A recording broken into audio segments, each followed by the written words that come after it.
Thank you. The next item of business is consideration of Business Motion 5626 in the name of Joe Fitzpatrick on behalf of the Parliamentary Bureau setting out a revised business programme for today. I would ask any member who wishes to speak against the motion to press their request to speak button now. And I call on Joe Fitzpatrick to move motion 5626. Formally moved. Thank you very much. And no member has asked to speak against the motion. Therefore, the question is that motion 5626 in the name of Joe Fitzpatrick be agreed. Are we all agreed? We are agreed. The next item of business is a statement by Shona Robertson on the impact on and response by the NHS in Scotland to the global ransomware incident. The Cabinet Secretary will take questions at the end of her statement, so there should be no interventions or interruptions. And I call on Shona Robertson. Thank you, Presiding Officer, for the opportunity to make a statement on the impact and response of the NHS in Scotland to the recent global ransomware attack. Members will have seen news reports about the global impact of Friday's attack. In the UK, the main area affected has been the NHS. Across NHS England, 47 health organisations were infected with the malware, including 27 acute trusts, while in Scotland, 13 health boards have experienced some impact from this attack, although less severely than in England. I wanted to come to Parliament today to update members on the current situation. Members will be aware that a UK-wide criminal investigation is underway, led by the National Cyber Security Centre and supported by Police Scotland. Health boards will fully support these inquiries. My Cabinet colleague, Michael Matheson, Cabinet Secretary for Justice, participated in a meeting of the Cobra Committee yesterday afternoon, which was chaired by the Home Secretary to consider the consequences of this cyber attack. Ensuring services recovery from the cyber attack as quickly as possible has been a priority for health boards. What is clear that since Friday, health board staff, as well as staff within GP practices, have been working extremely hard to ensure that the impact of this attack does not affect the quality and the care provided by vital NHS services. I want to take the opportunity to thank them all for their efforts. Of the 13 boards affected, NHS Lanarkshire and NHS Borders had had the most significant impact. In response to this, as with other health boards, contingency arrangements were put in place, including manual standby systems to ensure that appropriate patient information was still being captured and that patient services were being delivered across the NHS. I'd like to take this opportunity today to reassure patients in Scotland that there has not been any reported breaches of patient data or personal details as a result of the attacks. Good progress has been made by all boards over the weekend in terms of recovery and mitigation. Most services, computer devices and systems are back online and operational on Monday morning. Many boards' IT staff are working on a 24-hour basis to ensure that appropriate fixes and the guidance issued by the National Cyber Security Centre are in place so that services are available to the public as quickly as possible. There will, however, still remain ongoing work by boards to ensure that staff report any issues so that these can be investigated. I've written to health boards to record my thanks to all staff involved in responding to these attacks and thanking them for the additional work that they've carried out since Friday to ensure that the impact has been managed appropriately. While investigations and reviews are underway, initial assessment highlighted that across health boards, less than 1% of devices have been affected. This is around 1,500 devices in total. NHS Lanarkshire and NHS Borders have now reported that they've made considerable progress in restoring systems and that patient services continue to be provided. NHS Lanarkshire have reported that less than 20 patients waiting for routine appointments have had to be rescheduled. While the response from health boards and their staff is to be commended, I'm sure, like me, many members will want to understand why the impact from this cyber attack has affected the NHS. My officials are working closely with health boards to gain an understanding of why this situation arose in the first place. Issues that will be considered through this work will be to understand whether health boards had appropriate patching regimes in place. This is the process of applying fixes from software and hardware suppliers onto IT systems to improve security. With less than 1% of devices infected, I think we can draw some comfort from that position. However, we must not be complacent. I should also make clear that the adoption of any patch from a supplier requires a technical assessment to ensure that there are no unintended consequences on NHS systems. My Cabinet colleagues are also seeking assurance across the wider public, private and voluntary sectors in relation to cyber preparedness. And the Scottish Government have contacted over 120 public bodies to seek assurance that they have appropriate resilience in place. The Cabinet Secretary for Justice will today chair a meeting of the National Cyber Resilience Leaders Board, which draws together a range of partners, including industry. The board will consider the circumstances that led to the attack, the multi-agency response and the steps that can be taken to enhance the future resilience across sectors. This is not a threat that government can combat alone.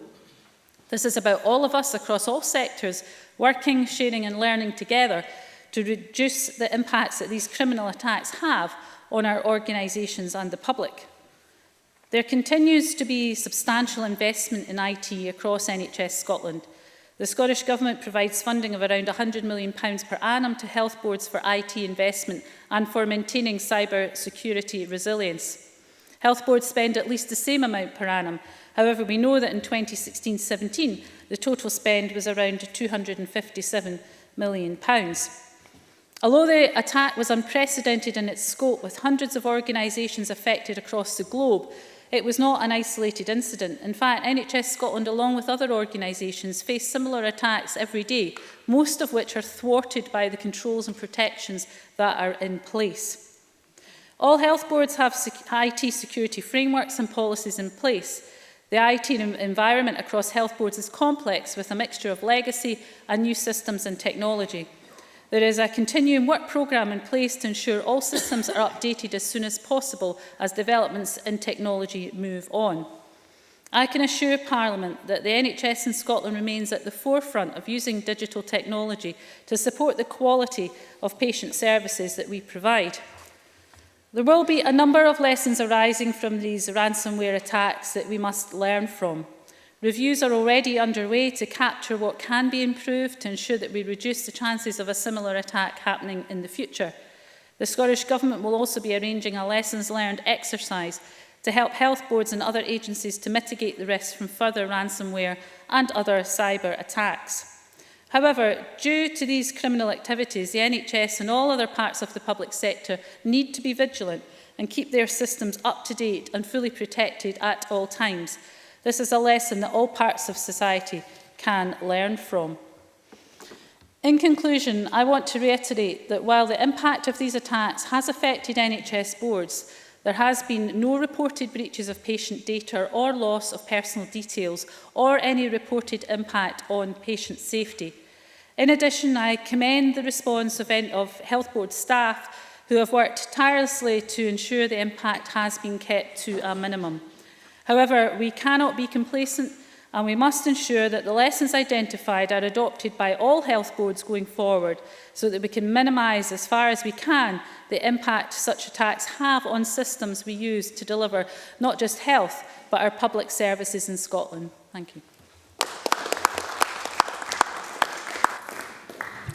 Thank you. The Cabinet Secretary will now take questions on the contents of her statement. We'll have about 20 minutes. I would ask any member who wishes to ask a question to press their request to speak button now.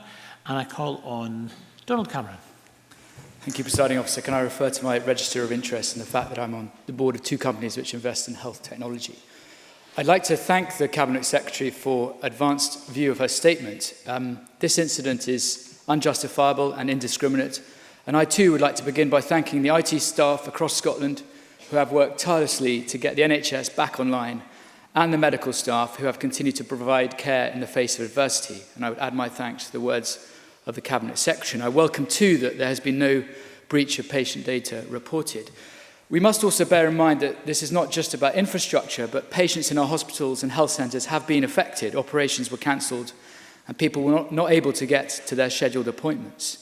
It may be the case that across the NHS, one of the reasons IT systems have failed is because out-of-date software is still being used. Can I therefore ask the Cabinet Secretary, how will the continuing work programme she refers to in her statement ensure that systems are not only upgraded now, but will continue to be kept up to date in the future? Cabinet Secretary. Well, can I thank Donald Cameron for his questions and certainly his comments about the efforts of staff. The IT systems across the NHS are complex, and of course some of them are different because they serve different purposes. So the NHS systems that will be used within an acute hospital will be different from those used by special boards, for example. So having the same system in all of our NHS boards is not the issue. They will be different because they serve different purposes.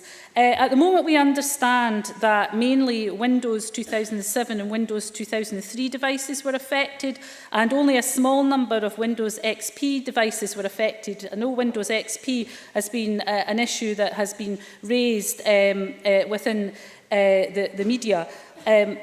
What I can say about that is that there are approximately 6,500 XP devices out of around 150,000 total devices, which is less than 5%. So what I'm saying is it's not straightforward that it's about one piece of software compared to another. What we need to understand is that across these different softwares that were affected, why were some affected and not others? And that's the piece of work that will now be undertaken. Obviously, I'm sure Donald Cameron will appreciate all of the efforts have been about getting the systems back up and running and sorting problems so that the patient impact can be minimised. The next phase is now to understand more about the software, what went wrong in those areas that it went wrong, and more importantly, what can we do to make sure that we improve the resilience of those systems. I would just end by reiterating, though, that this was less than 1% of devices that were affected, which meant that 99% of devices were not affected by this malware. So although that provides some context, Donald Cameron can be assured that I am in no way complacent about that.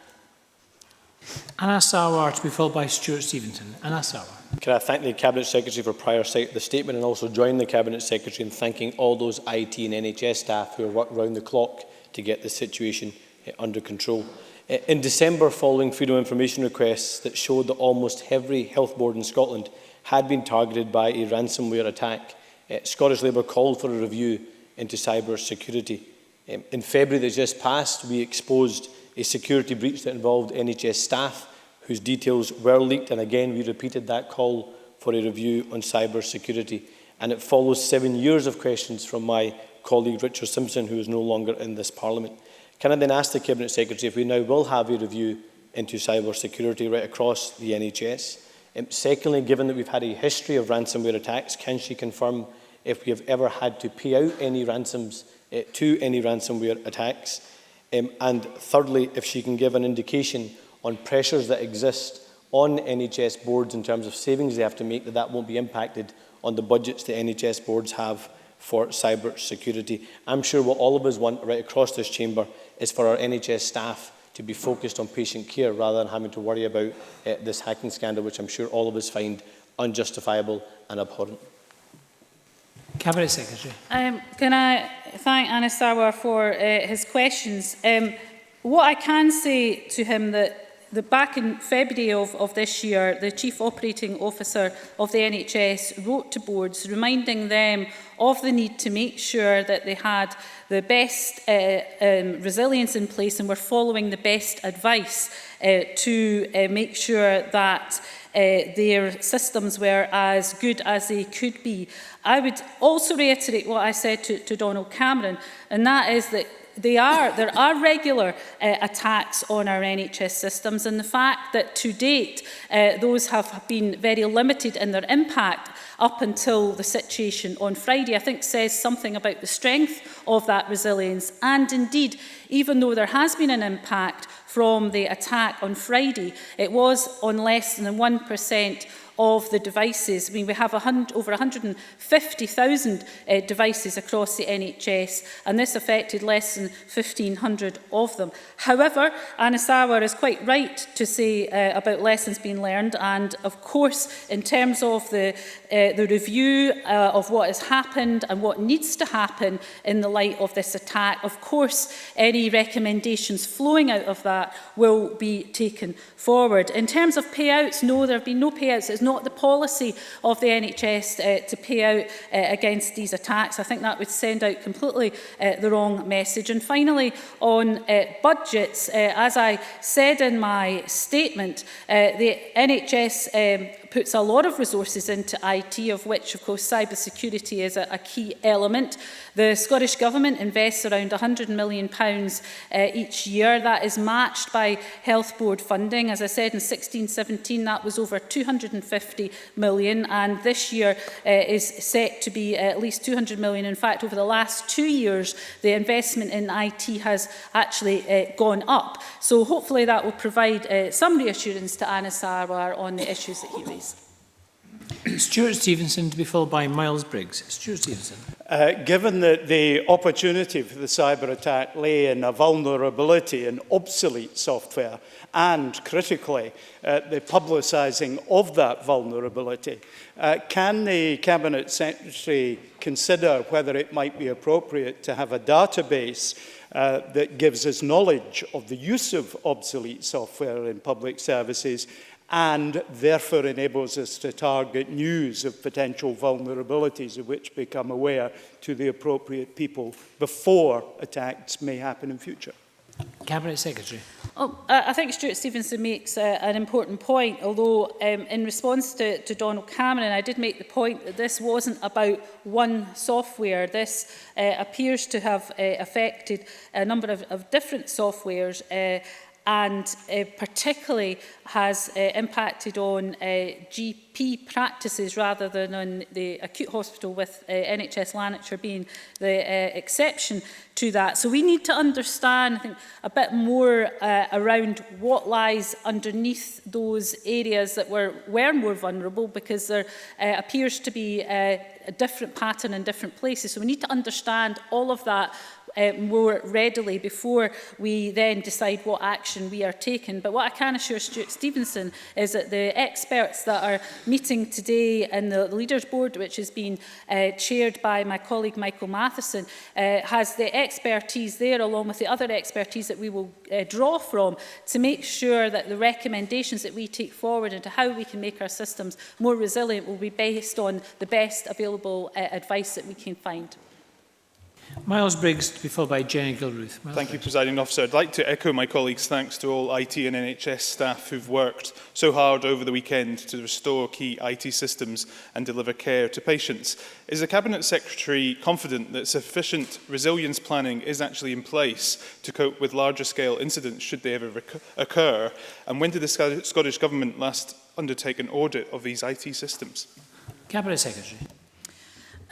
Well, can I say to Miles Briggs that we are confident around the systems that we have in place, given that, as I've said already, that less than 1% of devices were affected, but in no way complacent. This, I think, is a wake-up call, not just to the NHS, but the whole of not just the public sector, but industry as well. If you look globally at the type of organisations have been impacted here, it is a wide range of organisations. So we need to look at what more we can do around resilience planning. As I said, we did write to all boards back in February, reminding them of the need to implement best practice and to get assurance from boards that they were doing so. We are looking, obviously, today with the establishment of an extraordinary meeting of the Leaders Board, the IT Leaders Board. This is expertise across not just the public sector but industry as well, to bring that together to look at whether there is more that we can do in response to this attack, but also on an ongoing basis to build that resilience. And I'm very happy to keep Parliament updated about that as that work's taken forward. Jenny Gilruth to be followed by Monica Lennon. Jenny Gilruth. Thank you, Presiding Officer. In light of the continuing threat, can the Cabinet Secretary provide detail on what measures are in place to monitor the safety of patient data? Cabinet Secretary. So, in response to Jenny Gilruth, just let me reiterate the important point here that no patient data has been compromised. And I know this is very, very important for patients, because I know on Friday, as this information was breaking, this news was breaking, that patients were concerned that their personal data may have been compromised. And it was very, very important that we checked out as quickly as we could to give that public reassurance, and we were able to do so. And I would want to reiterate that today. And of course, going forward, what will be very important is, in terms of the resilience of our systems, that we do have that security around patient data. I understand very much the sensitivity and the personal nature of patient data that is held within NHS systems. So it's very, very important that we can give that security to patients and that reassurance to patients. And that will be an absolute key priority going forward. Monica Lennon, to be followed by Ivan McKee. Monica Lennon. Thank you, Presiding Officer. I'd also like to put on the record my thanks to the NHS staff who have worked extremely hard and around the clock in response to the cyber attack. As has been mentioned, NHS Lanarkshire in the Central Scotland region I represent was one of the most significantly impacted health boards in Scotland. But the e-health department worked tirelessly throughout the weekend to restore critical systems, and NHS Lanarkshire staff have continued to provide care of the highest quality. However, concerns have been raised with me about the impact of cancelled operations and appointments at Here Myers Hospital in East Kilbride. What assurances can the Cabinet Secretary give to my constituents about the timescale for when they can expect performance in Lanarkshire to fully recover? And can she provide further details on what action is being taken in partnership with NHS Lanarkshire to upgrade and develop their IT systems so that patients can have confidence that all possible actions are being taken to prevent similar attacks happening again in future? Cabinet Secretary. Can I thank Monica Lennon for the comments, and I absolutely agree. I think that staff within Lanarkshire, obviously one of the most affected boards, really pulled at all the stops to avoid that impacting on patients as much as they possibly could. And I think their communication was very, very good as well in trying to get the message across to patients to perhaps avoid coming to A&E unless absolutely necessary, and indeed to perhaps bring medication information with them because they were using manual systems. I should say that the manual systems that kicked in were manual systems that are there ready to use should an IT system fail, and they were put in place very, very quickly indeed, and were very successful in ensuring continuity of care over the Friday night and into the weekend. So I should put that on record. NHS Lanarkshire did experience what was a widespread attack on their PC environment with around 1,100 devices affected. And this happened during a programme of PC replacement, and we need to understand whether that was part of the issue, and we're still working on information around that. Over 200 infected devices have now been replaced through a targeted prioritisation which focuses on keeping key clinical services running. So it was really important to make sure that we could get those key clinical services back up and running as quickly as possible. As I said in my statement, they've reported that less than 20 patients waiting for routine appointments have had to be rescheduled. As I understand it, they are being rescheduled as quickly as possible, and I will certainly make sure in terms of communication with those patients that is happening. That is my understanding of the situation. So, certainly in terms of what's happened in NHS Lanarkshire, that will be a key part of our learning. I think we were very fortunate that those were the only acute hospitals that were impacted on, because I know that the impact on acute hospitals in England was very, very challenging indeed. Most of the impact in Scotland was around GP surgeries, apart from NHS Lanarkshire. But again, Monica Lennon is quite right to pay tribute to the hard efforts of staff to minimise the impact on patients. Ivan McKee, to be followed by Alison Johnson. Ivan McKee. Thank you. And I thank the Cabinet Secretary for the statement, and can I ask what steps NHS Scotland is taking to learn lessons from this attack and to minimise the impact of any disruption due to any future potential attacks? Cabinet Secretary. Well, as I have said so far in my statement, I can say to Ivan McKee that health boards have obviously been focused, as he would appreciate, on recovering their systems and their computers, but the next phase is now about the reviews that are underway to make sure that we learn all the lessons from this attack and make the necessary improvements where they have been identified that they need to be made. Health boards are working to implement patches and ensure system security arrangements are updated. The lessons learned review with health boards will be getting underway. We've already got a lot of information. We need to make sure that we have a full investigation of all of the detail of this. And as I said in my opening remarks, the work with the National Cyber Security Centre is going to be very, very important because they have a lot of the expertise that's going to be important here, and we will certainly be working with that National Centre in taking these matters forward.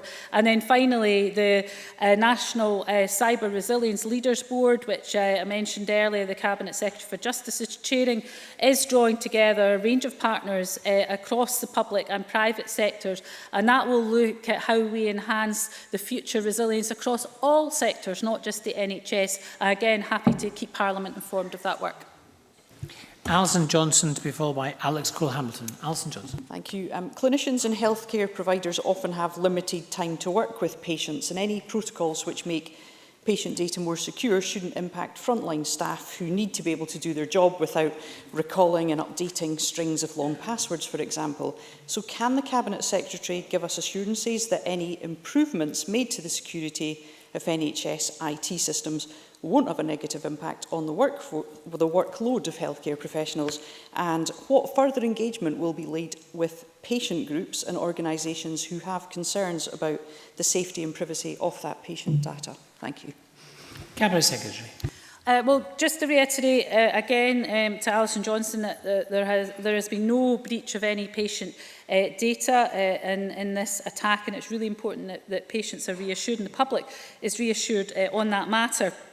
I think there should be engagement with patients groups and the public around their involvement and everybody's involvement in making sure we can have IT security maintained at the highest level and what improvements we need to see. I take Alison Johnson's point about not adding to the workload of staff, but IT security is all of our responsibility. Obviously, we don't want that to be onerous, but there is good practice, whether that's on an individual basis in terms of backup and passwords, through to a collective responsibility in terms of the IT security systems and the patching and that the organisations would expect to have in place. So it is everybody's responsibility, but I do take Alison Johnson's point that we should not make that an onerous responsibility, but it should be everybody's responsibility.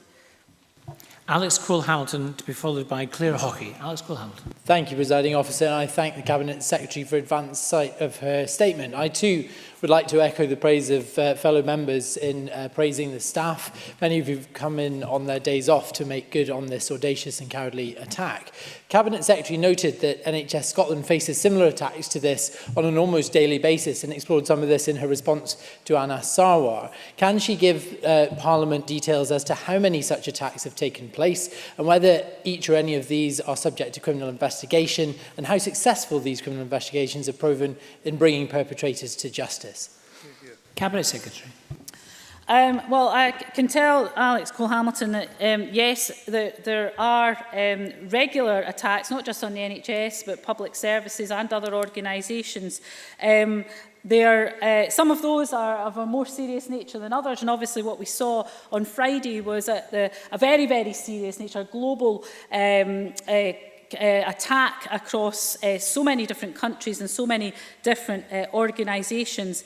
There have been attacks which have led to the involvement of the criminal investigation agencies in terms of the cyber experts within Police Scotland have certainly been making sure and have bolstered their resources. And I think if you look at the changing nature of cyber attacks, it's very important that Police Scotland have the expertise in order to deal with that, and they have certainly got a number of cyber security expertise within Police Scotland in terms of investigating crimes of this nature. In terms of whether there are current criminal investigations, that's something I will write to Alex Cole-Hamilton about as a follow-up to the statement. What I can assure him of, though, is that the Police Scotland, in this instance, Police Scotland working with the National Crime Agency are treating this as a very, very serious attack and will be giving it their full attention in trying to bring the perpetrators to justice. Claire Hockey to be followed by Brian Whittle. Claire Hockey. Does the Cabinet Secretary agree with me that given the international scale of this attack, it is vital now more than ever that Scotland is represented at international discussions regarding security and international threats? Cabinet Secretary. Yes, these are global attacks, and we need to make sure that any discussion about our international or national response to that Scotland has an involvement in that, which is why it was very important that Michael Matheson was taking part in the COBRA meeting that was chaired by the Home Secretary. It's very important that we understand collectively what the threat was here, and importantly, whether it's the criminal investigation or indeed the lessons learned and the resilience of our systems, that we draw on that expertise. So Michael Matheson has taken part in those COBRA discussions. In terms of international work that is ongoing around this, yes, we would want to make sure that the information and the impact from Scotland is recognised on that global stage, and indeed that any lessons learned that we can learn from elsewhere in terms of how it's been addressed by other countries and other organisations that might have relevance here, that we take those lessons learned and can apply them here in Scotland. And Brian Whittle. Thank you, Presiding Officer. Just to ask the Minister how they will manage the backlog after the cyber attack. Cabinet Secretary. Well, clearly what was important first of all was to get organisations back up and running as much as we could yesterday morning, and I'm pleased to say that particularly in the case of GP practices, none were closed. They were all open, but obviously there was some work needing to be done in terms of retrieval of data from backup systems, and that is well underway. In terms of Lanarkshire, again, it was a more complex situation. It's taken a little bit longer to get those systems back up and running because that has to be done in a safe way. They have to be tested, and it had to be done in a safe way. But we are very much through the recovery stage, and that's why we're now able to really have got systems back working normally by and large, and we can now turn our attention to the lessons learned phase and what more we need to do in terms of building that resilience and learning lessons from the future. So we're making sure that the impact on patients is kept to a minimum. Any patients, the 20 that were in NHS Lanarkshire, have had to have their appointments rescheduled. We need to make sure that's done as quickly as possible, but the effort has been made to try and minimise the impact on patients. Thank you. Can thank members. We'll now move on to the next item of business, which is a statement by John Swinney on national bargaining in the further education sector. The Cabinet Secretary will take questions at the end of his statement, so there should be no interventions or interruptions. And I would ask any members who wish to ask questions in this after the statement to press their request to speak buttons as soon as possible.